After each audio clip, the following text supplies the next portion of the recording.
Hello friends, आपका legal एम्बल्स में स्वागत है। आज के इस वीडियो में हम बात करेंगे 2021 के इंपॉर्टेंट एंड लैंडमार्क जजमेंट्स के बारे में। आज की जो हमारी ये वीडियो है ये पार्ट 2 है। अगर आपने पार्ट 1 नहीं देखा है तो आप आई बटन में क्लिक करके देख सकते हो। तो आइए आज की ये वीडियो हम शुरू करते हैं। तो जो सबसे पहला केस हमारा वो है state of Kerala versus Lissamma Joseph LL 2021 supreme Court 273। यहाँ पे जो बेंच थी वो थी जस्टिस संजय किशन कौल और R सुभाष रेड्डी की। इस केस में ये हेल्ड किया गया था कि person with disabilities have right to reservation in promotion. The case was based on a claim under person with disabilities equal opportunities protection of right and full participation act 1995। ये जो act है ना, इसको replace किया गया था right to person with disabilities act 2016 से। इस केस में क्या हुआ था, यहाँ पे the Kerala administrative tribunal rejected the plea of the applicant stating that the rule of recruitment in state of Kerala general rules and other orders issued by government under section 32 of 1995 act did not provide for any reservation in promotion. The Kerala High Court set aside the direction of the Kerala Administrative Tribunal. The bench held that the person with disabilities have right to reservation in promotion.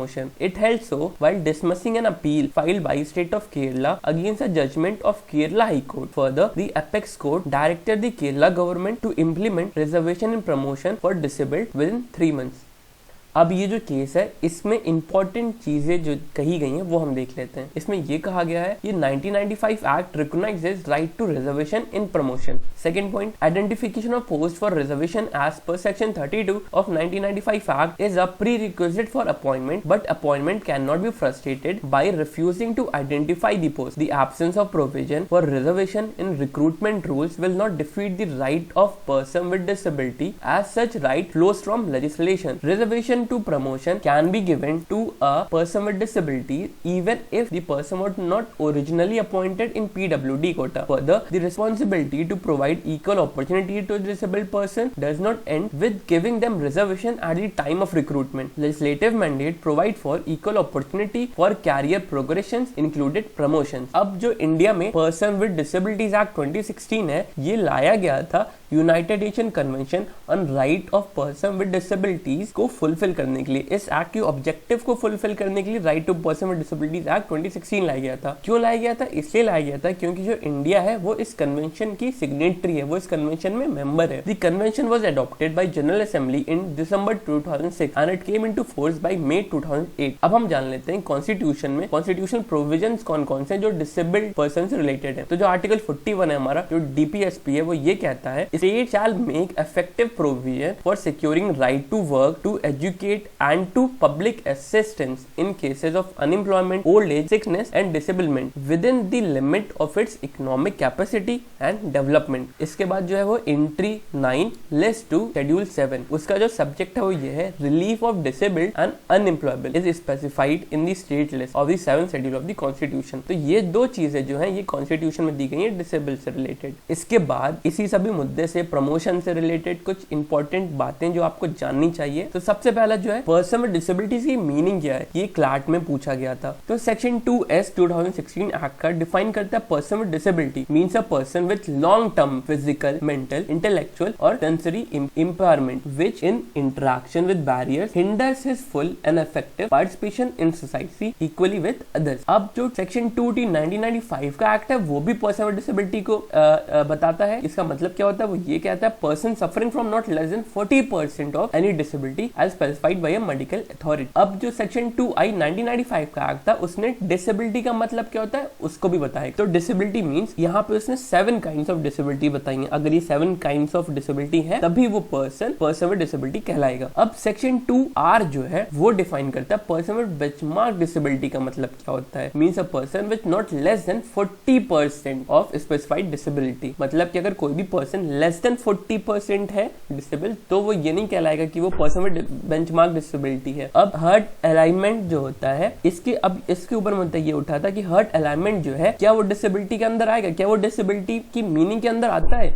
तो इसी से related जो case था वो था Naval Kishore Sharma versus union of India 2021 supreme Court 7-4। यहाँ पे ये कहा गया था heart ailment is not disability covered under the ambit of right to person with disability act 2016। इसके बाद प्रमोशन से रिलेटेड एक बात कही गई है वो ये कही गई है कि right to promotion is not considered to be a fundamental right but consideration for promotion has now been evolved as a fundamental right. मतलब कि प्रमोशन फंडामेंटल राइट नहीं है, आपको उस पोस्ट के लिए प्रमोशन में कंसिडर किया जाएगा, ये आपकी फंडामेंटल राइट है। ये कहा गया है अजय कुमार शुक्ला वर्सेस अरविंद राय सुप्रीम कोर्ट 2021 के केस में। इसके बाद एक और केस है, उसमें ये हेल्ड किया गया था कोर्ट द्वारा कि law laid down in Rajeev Kumar Gupta as good law and reiterated that person with disabilities, equal opportunities, protection of right and full participation act 1995 can be given reservation in promotion. The Supreme Court set aside decision given in Indira Sahani case and to affirm the reservation to the person with disability. ये सिद्ध Raju versus state of Karnataka and others supreme court 2020 के case में कहा गया था। तो ये जो हमारा केस है, सबसे पहला वाला जो केस है ये हमारा जो बात करता है डिसेबल पर्सन की प्रमोशन के राइट से रिलेटेड,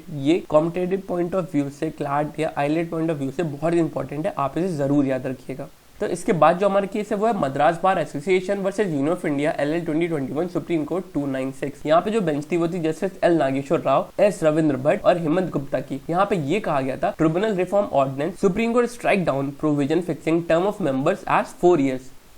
तो जो पार्लियामेंट थी उसने ट्रिब्यूनल रिफॉर्म ऑर्डिनेंस 2021 को लाया था और वहां पे ये कहा था, उसने फिक्स कर दिया था टर्म ऑफ मेंबर्स को 4 years। तो इसी को स्ट्राइक डाउन किया गया था 2:1 के मेजोरिटी से। The majority comprising of justice L Nageswara Rao and S Ravindra Bhat held that this term violated the express direction given in the earlier judgment in Rojer Mathew and Madras bar association case that the term of tribunal should be 5 years। Accordingly the bench has aside these provisions. मतलब कि आप देखो, एक तरफ parliament द्वारा tribunal reform ordinance 2021 लाया जा रहा है, जहां पे ये कहा जा रहा है मेंबर्स की जो टेन्योर होगा, जो टर्म होगा वो 4 साल का होगा। मगर जो कोर्ट है उसने इन 2 केसेस में रॉजर मैथ्यू और मद्रास बार एसोसिएशन में कह रखा है पहले ही कि जो ट्रिब्यूनल है इसकी जो मेंबर्स होंगी, इनकी जो टर्म होनी चाहिए वो 5 years होनी चाहिए। मतलब कि ट्रिब्यूनल रिफॉर्म ऑर्डिनेंस 2021 जो पार्लियामेंट द्वारा लाया गया है, ये क्या है, ये उल्लंघन किया जा रहा है कोर्ट के जजमेंट द्वारा। तो इसीलिए इन 2 जजों ने इस प्रोविजन को, इस ऑर्डिनेंस को सेट असाइड किया। इसी जजमेंट में जो मेजॉरिटी ओपिनियन थी, मेजॉरिटी जजमेंट थी, वो थी जस्टिस हेमंत गुप्ता द्वारा। उन्होंने ये कहा that law cannot be struck down merely for a reason of being contrary to judgments. The Madras Bar Association has filed the writ petition Supreme Court challenging the tribunal reform, rationalization, condition of service ordinance 2021 to the extent it amends section 184 and 186 of Finance Act 2017. Delivering its judgment in writ petition filed by Madras Bar Association challenging the ordinance, the majority stated that its provision will not apply to appointments made to February 4, 2021. मतलब कि ये वही दिन है जब parliament द्वारा tribunal reform ordinance notify किया गया था। इसके बाद जो 2 केसेस थे वो Roger Matthew versus south India bank limited and others 30 नवंबर 2019 है। इस केस में कॉन्स्टिट्यूशनल बेंच थी, उसने ये किया था, उसने अपहेल्ड किया था कॉन्स्टिट्यूशन वैलिडिटी को, अपहेल्ड किया था सेक्शन 184 ऑफ फाइनेंस एक्ट 2017 को, and observe that tribunal was conceptualized as a specialized body for the resolution of dispute and method of appointment to these tribunals has a great impact on determining the independence of judiciary. दूसरा जो case है वो Madras bar association versus union of India. यहाँ की जो bench थी उसने direct किया था सेंटर को to constitute a national tribunal commission which will act as a central body to regulate the appointment of members to tribunals across the country and set the term of service of members to 5 years eligible for reappointment and that member like vice chairman, vice chairperson and vice president shall be eligible to hold office till the attainment of 65 years of age. अगर आप tribunal reform bill के बारे में और जानना चाहते हो तो आप हमारी इस इंस्टाग्राम पोस्ट को चेकआउट कर सकते हो, जिसमें आपको इस बिल के बारे में सभी जानकारी मिल जाएगी। इसके बाद का जो केस है हमारा वो है union of India versus Ravindra Shah and others LL 2021 supreme court 312। Bench थी जस्टिस रोहमन नरिमन की और KM जोसेफ की और BR गरवई की। यहाँ पे सुप्रीम कोर्ट ने स्ट्राइक डाउन किया 97 constitutional amendment to the extent it relate to cooperative societies. मतलब कि 97 कॉन्स्टिट्यूशनल अमेंडमेंट एक्ट जो ये 2 चीजों से रिलेट करता था, एक तो कोऑपरेटिव सोसाइटी और एक मल्टी मल्टी जो कोऑपरेटिव सोसाइटीज होती हैं उनको। तो 97 कॉन्स्टिट्यूशनल अमेंडमेंट एक्ट जो है इसको स्ट्राइक डाउन किया गया है उस एक्सटेंट तक जहां तक ये कोऑपरेटिव सोसाइटीज को रिलेट करता है। The Supreme court upheld a 2013 judgment of Gujarat High Court which has strike down the provision of Constitution to the extent provision of the Constitution 97th Amendment Act 2011 to the extent it introduces Part 9B in the Constitution to deal with cooperative societies. A 3-judge bench dismissed the appeal filed by Union of India against the judgment of Gujarat High Court. The bench unanimously held that 97th Constitutional Amendment require ratification by at least 1/3 of the state legislature as per Article 368 Clause 2 of the Constitution, since it deal with an entry which was an exclusive state subject. मतलब कि जो cooperative society है ना ये state subject है। तो according to article 368 clause 2 ये जो स्टेट सब्जेक्ट है अगर आप इसको कुछ चेंजेस लाना चाहते हो या कुछ इंट्रोड्यूस करना चाहते हो इसमें या कुछ अमेंड करना चाहते हो, इसके लिए आपको one half of the state legislature की आपको रेटिफिकेशन की आवश्यकता होती है। तो इस केस में ये नहीं लिया गया था, इसीलिए बेंच ने 97 कॉन्स्टिट्यूशनल अमेंडमेंट को to the extent of cooperative societies को हटाया है। Since such ratification was not done in case of 97 Constitutional Amendment, it was liable to be struck down.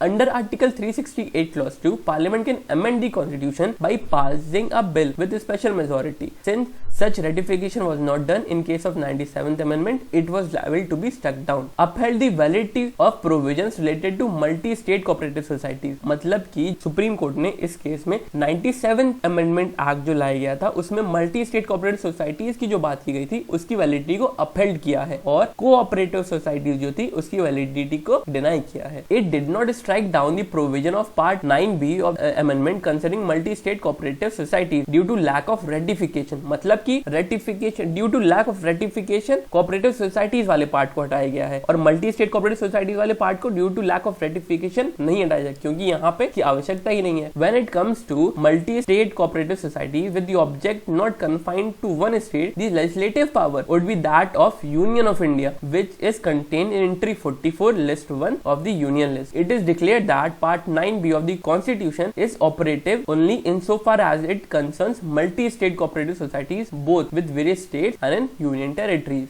इसके बाद का जो केस हमारा वो है state of Haryana versus Rajkumar @BIT2 LL 2021 supreme court 345। यहाँ पर जो बेंच थी वो थी जस्टिस हेमंत गुप्ता की और एस बोपन्ना की।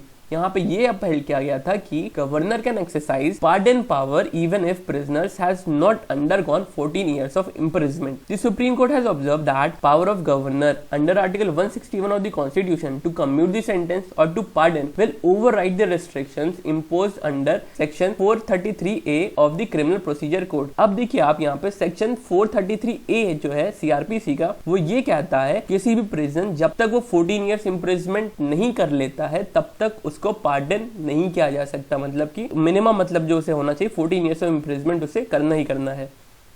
तो सुप्रीम कोर्ट इसमें ये कहा कि आर्टिकल 161 में जो पावर दी गई है पार्डनिंग पावर गवर्नर को वो ओवरराइड करती है इस रिस्ट्रिक्शन को। The bench observe even if prisoners has not undergone 14 years or more of actual imprisonment the governor has power to grant pardon reprieve respite and remission of punishment or to suspend remit or commute the sentence of any person. इसी केस से related हमारी Instagram post पे आपको ये वाला post मिल जाएगा। इस पोस्ट में हमने सभी कुछ बात की है इस सेक्शन 433A के बारे में 161 के बारे में और ये सब जो वर्ड्स हैं रिप्रीव रिस्पाइट रिमिशन का मतलब क्या होता है।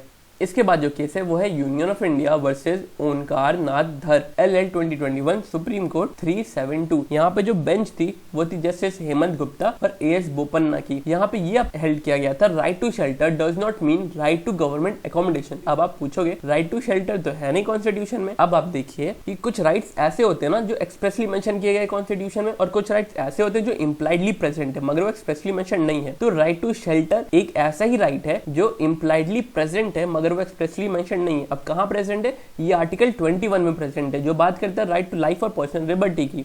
इसके ऊपर हमने एक वीडियो बना रखा है, आप उसको देख सकते हो।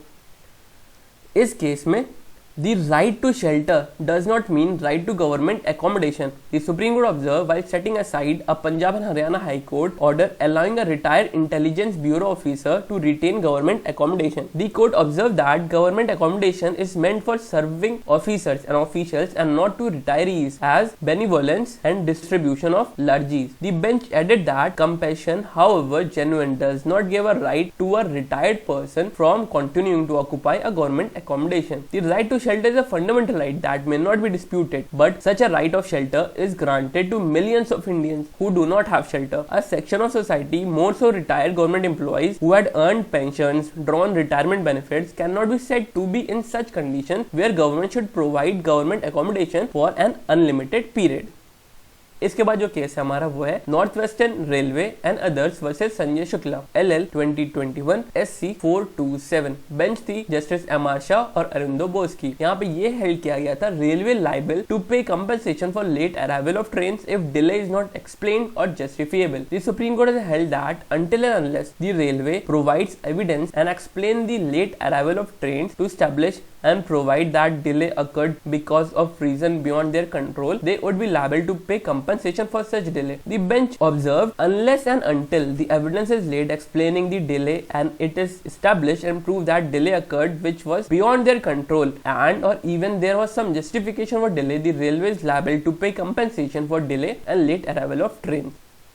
इसके बाद जो केस है वो है municipal corporation of greater Noida versus Ankita Sinha का LL 2021 SC 549। बेंच थी जस्टिस AM खानविलकर, हरीश रॉय की और CT रवि कुमार की। तो यहाँ पे ये हेल्ड किया गया था supreme court declare that national green tribunal is vested with suo motu powers to take cognizance on the basis of letter and media reports. अब देखो आप यहाँ पे हम आपको बता देते suo motu powers का मतलब क्या होता है।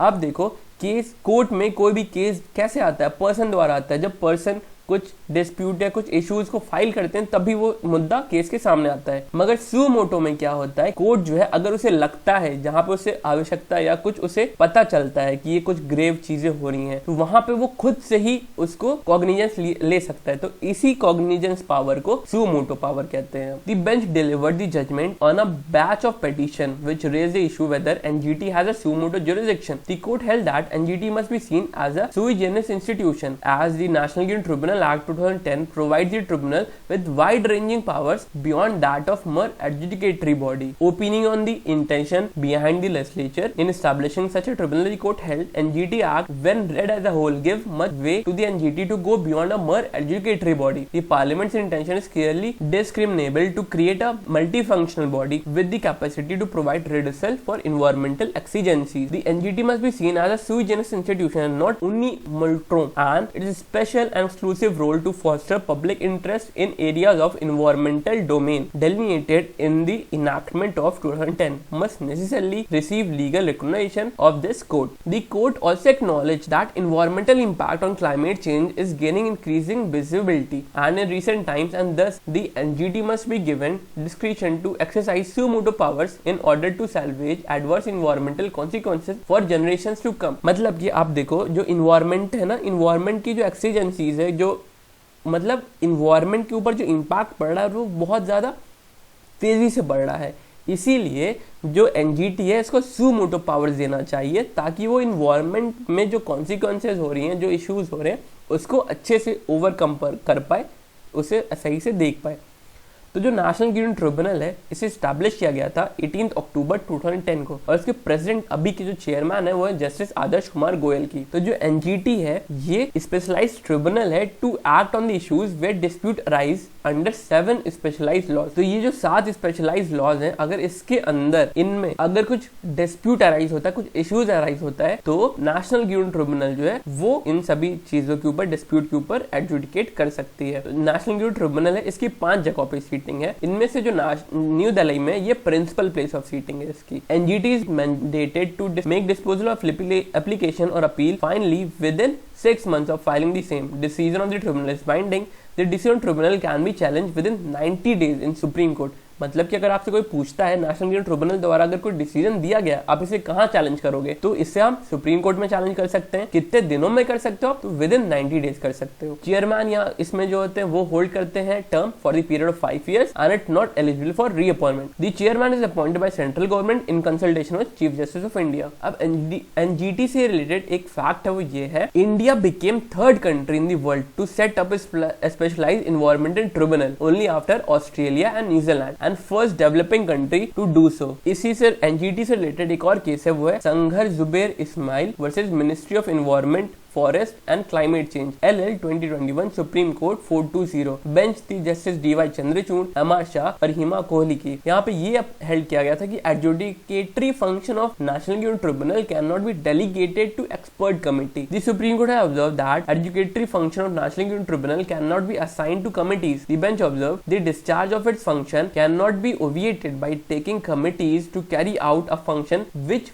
Waste in the tribunal. An expert committee may be able to assess the NGT for instance by carrying out a fact-finding exercise, but the adjudication has to be by NGT. Thus, this is not a delegable function। अब देखो delegable functions वो होते हैं ना जिनको आप किसी दूसरे को या किसी बॉडी को दे सकते हो, डेलीगेट कर सकते हो, मगर किसी भी बॉडी के जो कोर फंक्शंस होते हैं उनको डेलीगेबल, वो फंक्शन डेलीगेबल नहीं होते हैं। तो एनजीटी के केस में जो एडजुडिकेटरी फंक्शन है एनजीटी का, ये कोर फंक्शन है, तो आप इसको डेलीगेट नहीं कर सकते, ये कहा जा रहा है इस केस में। Referring to the decision of Hanuman Laxman Aroskar versus union of India 2019, the bench observed Section 15 of the Act empowers the NGT to award compensation to victims of pollution and environmental damage। The NGT cannot abdicate its function। Abdicate का मतलब होता है किसी और दूसरे को दे देना अपनी functions को। Its jurisdiction by entrusting these core adjudicatory functions to administrative expert committees।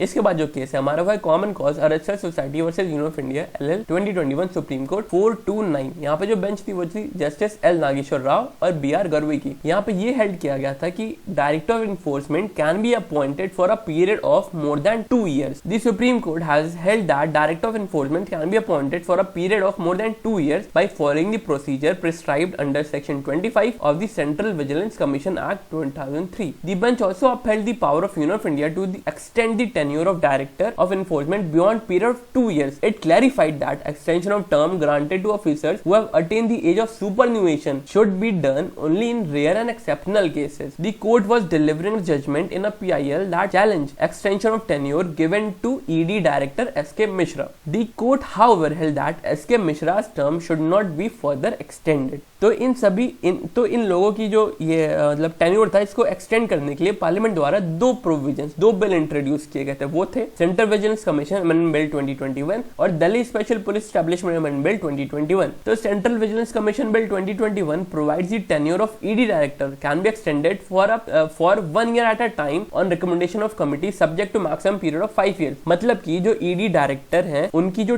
Term है वो 5 years तक मैक्सिमम एक्सटेंड की जा सकती है और for 1 year at a time. आप ऐसा नहीं कर सकते कि एक बार में उनकी टर्म जो है वो 2 साल या 3 साल बढ़ा दे रहे हो, ऐसा नहीं कर सकते आप। 1 year at a time. Delhi special police establishment amendment bill 2021 ये जो है seeks to amend section 4B of the act to provide that tenure of director of CBI can be extended for a period of 1 year at a time subject to maximum term of 5 years। इसके बाद जो case है हमारा वो है high court of judicature of Rajasthan versus state of Rajasthan and others LL 2021 supreme court 523। Bench थी justice L Nageshwar Rao और अरिंदो बोस की। यहाँ पे ये हेल्ड किया गया था कि right to apply for bail is an individual right implicit in article 14, 19 and 21, disapproving the blanket order passed by a single judge bench of Rajasthan High Court to not list application for bail and suspension of sentence as urgent matters during the lockdown। The Supreme Court has observed that right to apply for bail is an individual right implicit in Article 14, 19 and 21 of the Constitution। The court has observed that such blanket ban would suspend right of individuals and block access for seekers of liberty and to apply for bail। The bench made observations while delivering the judgment in a special leave petition filed against order of Rajasthan High Court which direct the registrar to not list bail appeal application for suspension of sentence in appeals and revision in category of extreme urgent matters। इसके बाद जो case हमारा वो है Nandlal Loharia versus Jagdish चंद्र पुरोहित LL 2021 supreme court 636। Bench थी justice MR Shah and BV Nagarathna की। इस case में ये हेल्ड किया गया कि advocate losing a case after arguing is not deficiency of service for filing consumer complaint. The Supreme Court has observed that an advocate losing a case can not B said to be deficiency in service on his or her part. In every litigation, either of the party is bound to lose, and in such a situation, either of the party who will lose in a litigation may approach to consumer forum for compensation, alleging deficiency in service, which is not permissible at all. The bench observed this while dismissing an appeal filed against the order passed by National Consumer Dispute Resolution Commission. Losing the case on merit after advocate argued the matter cannot be said to be deficiency in service on part of advocates. In every litigation, either of the party is bound to lose, and in such a situation, either of the party who will lose in litigation may approach the consumer forum compensation, alleging deficiency in service, which is not permissible at all.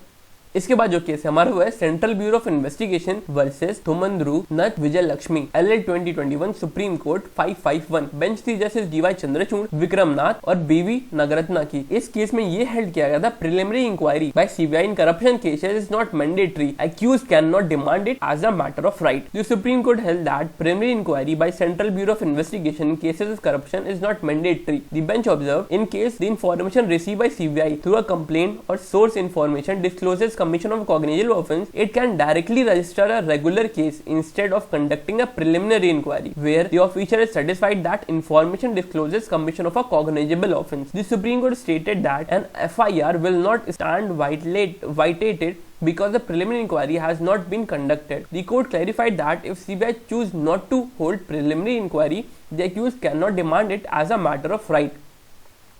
Referring to CBI manual, the court noted that preliminary inquiry is registered when information received from complainant or source after verification indicates serious misconduct on part of public servant but is not enough to justify the registration of a regular case. इसके बाद जो case है हमारा वह citizen of green Doon versus union of India LL 2021 supreme court 737। यहाँ पे ये court द्वारा कहा गया है court can not second guess infrastructural need of arm forces. Supreme court इस केस में सुप्रीम कोर्ट ने अलाउ किया था widening of Char Dham highway while allowing the Ministry of Defence plea to allow the double laning widening of Char Dham highway due to strategic reason. The Supreme Court said it cannot second guess the infrastructural need of armed forces. This observation was made by bench headed by Justice DY Chandrachud while allowing an application filed by Ministry of Defence for double laning widening of roads that are part of 899 km Char Dham project in Uttarakhand. The court said that it is impermissible to interrogate the policy choice of establishment which is entrusted by law with the defense of the nation. The Supreme Court also appointed former Supreme Court Judge A.K. Sikri as head of oversighting committee to ensure that double laning of highway is in accordance with recommendation made by high powered committee to address ecological concern. तो अगर आपसे कोई पूछता है कौन से case में एक जस्टिस A.K. सीकरी जो है इनको ओवरसाइटिंग कमेटी का हेड बनाया गया था जो चार धाम प्रोजेक्ट्स से रिलेटेड, तो वो केस है citizen of green Doon versus union of India का। तो आज की वीडियो यहीं तक थी। आज के इस वीडियो में हमने बहुत से इंपॉर्टेंट केस लॉ के बारे में डिस्कस किया है। इनमें से सबसे जो इंपॉर्टेंट केस लॉ है वो है पर्सन विद डिसेबिलिटी के राइट टू प्रमोशन से रिलेटेड। सेकंड इसके बाद है गवर्नर की जो पार्डनिंग पावर है उससे रिलेटेड। थर्ड जो है वो है हमारा सीबीआई और ईडी डायरेक्टर के टर्म से रिलेटेड। इसके बाद जो चौथा हमारा इंपॉर्टेंट बहुत ही ज्यादा इंपॉर्टेंट केस लॉ है वो है एनजीटी के एडजुडिकेटरी पावर और सू मोटो पावर से रिलेटेड। आप अगर इन 12 केसेस के बारे में ना ही पढ़ना चाहो, बस आप इन 4 केसेस को पढ़ लो, आपका काम हो जाएगा। और फॉर श्योर ये 4 केसेस आएंगे ही आएंगे आपके कॉम्पिटिटिव एग्जाम्स में जो भी दोगे आप लॉ से रिलेटेड। आज की वीडियो यहीं तक थी। हम मिलेंगे आपसे ऐसे ही किसी नेक्स्ट वीडियो में। Till then keep learning and keep igniting your quest for knowledge.